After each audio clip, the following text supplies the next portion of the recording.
নমস্কার বন্ধুরা, আরবিপি চ্যানেলে আপনাদের সকলকে জানাই স্বাগতম।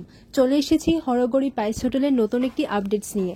আজকের পর্বে শুরুতেই আপনারা দেখতে পাবেন ভাস্কর নাচার জন্য তৈরি হয়ে যায়। তখন একটি গান চালানো হয়। তখন সেই গানটি শুনে ভাস্করের এটাই মনে পড়ে, যখন হরগড়ি পাইস হোটেলকে বার বানিয়েছিলাম তখন এই গানটাইতেও ফুলিকে দিয়ে গাইয়েছিলাম। তখন সেই মেয়েটি বেল্ট চালায় আর ভাস্কর সেখানে নাচতে থাকে। ভাস্কর কিছুতে বিশ্বাস করতে পারছে না যে এই মেয়েটি কে। এ তো ফুলি হতে পারে না, কারণ ফুলিকে আমি নিজের হাতে মেরেছিলাম। তাহলে এই মেয়েটি কে? এরপর ভাস্কর নাচতে নাচতে হাঁপিয়ে পড়ে। তখন ভাস্কর বলে, আমি আর পারছি না, আমি আর নাচতে পারবো না, আমাকে ক্ষমা করে দাও, তুমি প্লিজ আমাকে ক্ষমা করে দাও। এরপর সেই মেয়েটি বলে, তোকে ক্ষমা করে দেবো? তোকে?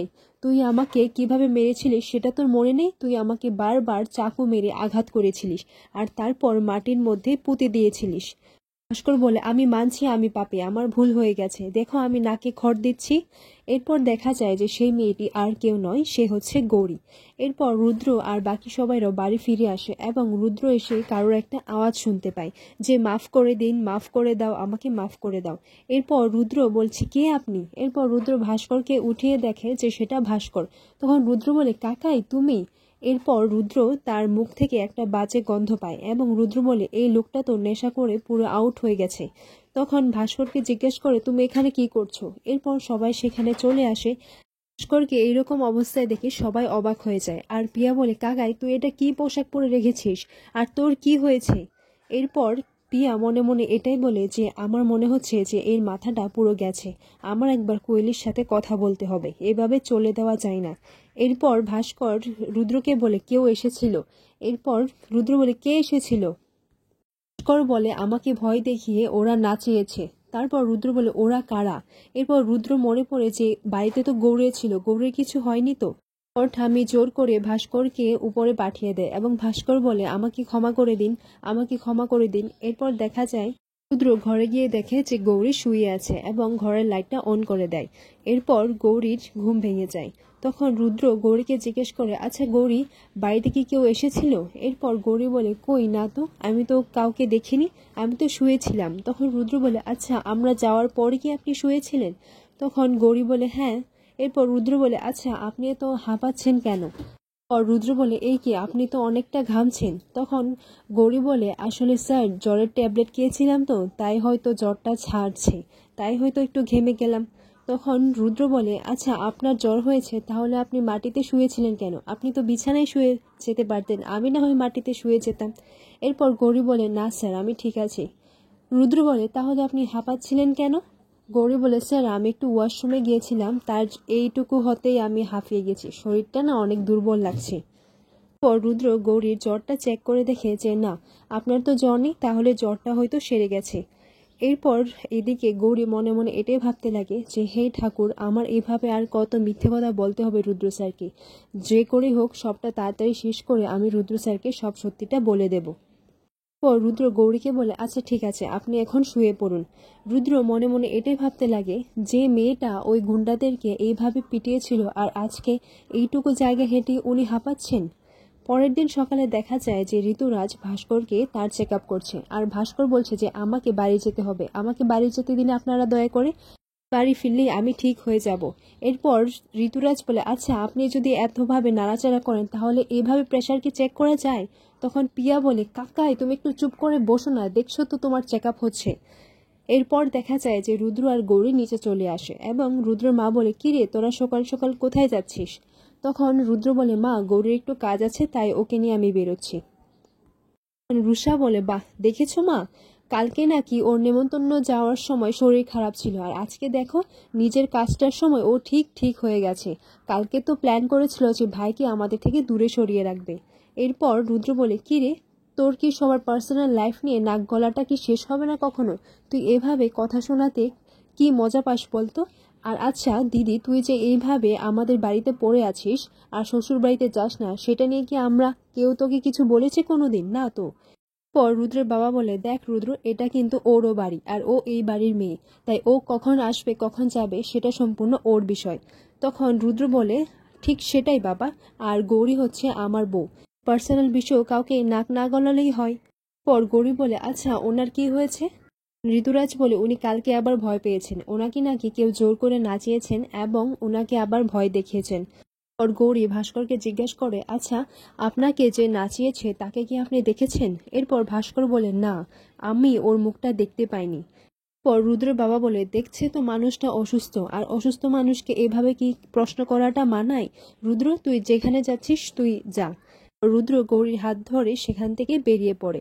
এরপর ঋতুরাজ ভাস্করকে বলে, আচ্ছা আপনি সারাদিন এভাবে বাড়িতে না বসে থেকে আপনি বাগানে গিয়ে একটু হাঁটতেও তো পারেন। তখন পিয়া বলে, হ্যাঁ সেটা তো আমিও কাকাকে কত বলি, কিন্তু কাকাই তো আমার কথাই শোনে না। পিয়া মনে মনে এটাই ভাবতে লাগে যে এভাবেই যদি আরো চলতে থাকে তাহলে রুদ্র তো আমাকে এই বাড়িতেই থাকতে দেবে না। পরের মুহূর্তে দেখা যায় গৌরী প্রভাকরকে জিজ্ঞেস করে, আচ্ছা আপনি কি চাইছেন বলুন তো, আপনি সত্যি করে বলুন আপনি কি চাইছেন। নিজেই তো বললেন যে কাউকে যেন আমি কিছু না বলি, আর তার জন্য আমি রুদ্র স্যারকে পর্যন্ত মিথ্যে কথা বলে এসেছি। আমি তো আমার কথা রেখেছি, কিন্তু আপনি আপনি তো আপনার কথাটা রাখতে পারলেন না, আপনি বলে দিলেন অন্য কাউকে। এরপর প্রভাকর বলে, আমি তো কাউকে বলিনি, আর রুদ্রকে তো আমি এর মধ্যে একটা কথাও বলিনি। তখন গৌরী বলে, আমি রুদ্র কথা বলছি না, কালকে রাতে আপনার সাথে আরেকজনও এসেছিল। কে সেই ব্যক্তিটি? আপনি বলেছিলেন আমাদের মধ্যে যা কথাবার্তা হবে এই বিষয়টা যেন কোনো তৃতীয় ব্যক্তি না জানে। তাহলে কাল রাতের ঘটনায় আপনার সাথে ওই ব্যক্তিটি কে ছিল? কে সেই তৃতীয় ব্যক্তিটি? হলো, আপনি কিছু বলছেন না কেন? আমি আপনাকে কিছু জিজ্ঞেস করছি। পর প্রভাকর বাবুলালকে ডেকে পাঠায়, আর বাবুলালকে দেখে গৌরী খুবই আচমকায় পড়ে যায়। গৌরী বাবুলালকে জিজ্ঞেস করে, তুমি এখানে? আচ্ছা বুঝেছি, তার মানে তুমি এনার কাছে তোমার মায়ের খোঁজ করতে এসেছো, তাই তো? উনি তোমার মায়ের খোঁজ করে দেবেন। আচ্ছা তুমি তোমার মাকে পেয়ে গেছো তাই না? দেখো তুমি ঠিকও হয়ে গেছো। আমি বলেছিলাম না যে তুমি তোমার মাকে ফিরে পাবে? পর প্রভাকর বলে যে ও তার মাকে আর কোনোদিনও খুঁজে পাবে না। এরপর গৌরী বলে, কেন এরকম কথা কেন বলছেন আপনি? এরপর প্রভাকর বলে, কারণ ওর মা একেবারের জন্যই হারিয়ে গেছে, ওর মা মারা গেছে। তখন গৌরী বলে, আপনি কি দেখেছেন? তখন প্রভাকর বলে, আমি তো দেখিনি, কিন্তু হ্যাঁ, আপনাদের বাড়িতে যে কঙ্কালটা পাওয়া গেছে সেটা হলো ওর মায়ের। বছর আগে যে খুনটা হয়েছিল সেটা হচ্ছে ওর মা ফুলি। পর গৌরী বাবুলালকে বলে, বাবুলাল তুমি দেখো, যে তোমার মায়ের সাথে এই অন্যায়টা করেছে ভোলানাথ তাকে শাস্তি নিশ্চয়ই দেবে। এরপর প্রভাকর বলে, শাস্তি আপনাকে দিতে হবে। গৌরী বলে, আমি আমি কি করে দেব? আমি তো ওনাকে চিনিও না। এরপর প্রভাকর বলে, আপনি চেনেন, আপনি খুব ভালো করে ওই লোকটিকে চেনেন। এরপর গৌরী বলে, কিন্তু আমি তো চিনি না। পর প্রভাকর গৌরীকে বলে, আপনি ভালো করে মনে করে দেখুন তো, কাল রাতের ঘটনায় বারবার ভাস্কর ফুলির নামটা নিজের মুখে নিচ্ছিল। তখন গৌরীরও সেটা মনে পড়ে। গৌরী বলে, তার মানে ধীরের কাকা খুনটা করেছে? বললে তো আমাদের পুলিশকে জানাতে হবে। এরপর প্রভাকর বলে, না সেটা করে কোনো লাভ নেই, কারণ এটা 15 বছর আগের পুরনো কেস, আর এটা যদি আবার রিওপেন করতে চায় তাহলে আমাদের কাছে তো প্রমাণ লাগবে, আর আমাদের কাছে তো সেই রকম ভাবে কোনো প্রমাণ নেই। দুদিন গিয়েছিলাম ভাস্করকে ভয় দেখাতে, আর বাবুলালকেও পাঠিয়েছিলাম, কিন্তু তাতে এতটা লাভ হয়নি। চেয়েছিলাম যেন ওই কঙ্কালটা মাটি থেকে বেরিয়ে আসে, আর সেটা হলো। আমাদের কাছে এতটা প্রমাণ নেই যে ভাস্করকে আমরা সাজা দিতে পারবো। এইদিকে বাবুলাল তার মায়ের কথা মনে করে কান্নায় ভেঙে পড়ে, আর সেই কান্নাটা দেখে গৌরীরও ভাবুক হয়ে যায় এবং সেও কাঁদতে লাগে। বাবুলাল বলে, আমি ছোটবেলা থেকে আমার মাকে অনেক খুঁজেছি, আমি ভেবেছিলাম যে আমার মা হারিয়ে গেছে, একদিন ঠিক আমার মাকে খুঁজে পাবো, কিন্তু আমি আমার মাকে আর কোনোদিনও ফিরে পাবো না। এরপর গৌরী বাবুলালকে বলে, দেখো বাবুলাল, তুমি তো তোমার মাকে চিনতে বলো, তুমি তো জানো তোমার মাকে, তো আমাকে দেখো, আমার মা কে, বাবা কে, আমার পরিবার কে, আমার পরিচয় কি ছিল সেই সব তো আমি কিছুই জানি না, কিছুই মনে করতে পারছি না। তোমার মায়ের সাথে অন্যায়টা করেছে তারা নিশ্চয়ই সাজা পাবে। প্রভাকর গৌরীকে রাজি করানোর চেষ্টা করে যে তাকেই কিন্তু এই প্ল্যানটার মুখ্যম নায়কটা হতে হবে। ওর গৌরী বলে, আচ্ছা আমাকে কি করতে হবে? এরপর প্রভাকর বলে, আমাদের ওকে মৃত্যুর ভয় দেখাতে হবে। তখন গৌরী বলে, না না, এটা আমি করতে পারবো না, এটা কিছুতেই পারবো না। এরপর প্রভাকর বলে, এটা আপনাকে করতেই হবে, আমরা কিছুতেই ওকে সাজা দিতে পারবো না, আর ওকে সাজা দেওয়ার জন্য ওর মুখ থেকেই সত্যিটা বের করতে হবে। দেখুন, এই কাজটা যদি আপনি করতে পারেন তাহলে আপনি কিন্তু আপনার অতীতের দিকে এক ধাপ এগিয়ে যাবেন। ভাস্কর ঘোষের অতীত নিয়ে আপনি কিছুই জানেন না। ভাস্কর ঘোষ নিজের মা বাবাকেও ট্যাঙ্কের মধ্যে রেখে ওদেরকে মারতে চেয়েছিল।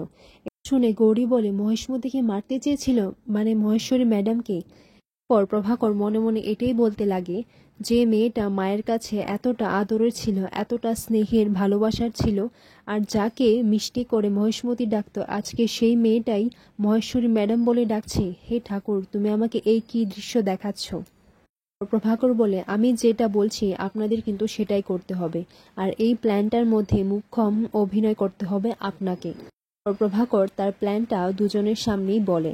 এরপর এই সব কিছু শুনে গৌরী বলে, না, আমি এটা করতে পারবো না। এটা করতে পারলে ধীরের কাকার মৃত্যু হতে পারে, আর সেটা যদি হয়ে যায়। এরপর প্রভাকর বলে, আপনি সেটা চিন্তা করবেন না, আমি আপনাকে কথা দিচ্ছি ভাস্কর ঘোষের কিছু হবে না। এরপর গৌরী বলে, না না, আমি এটা কিছুতেই করতে পারবো না। এরপর বাবুলাল গৌরীকে বলে, যে লোকটা আমার মাকে মেরেছে নির্মমভাবে, সে কি তার পাপের শাস্তি পাবে না? ওই লোকটা তো একটা পাপী। এরপর গৌরীকে বলে, আচ্ছা গৌরী দিদি, তুমি কি আমার মাকে সুবিচার পাইয়ে দেবে না?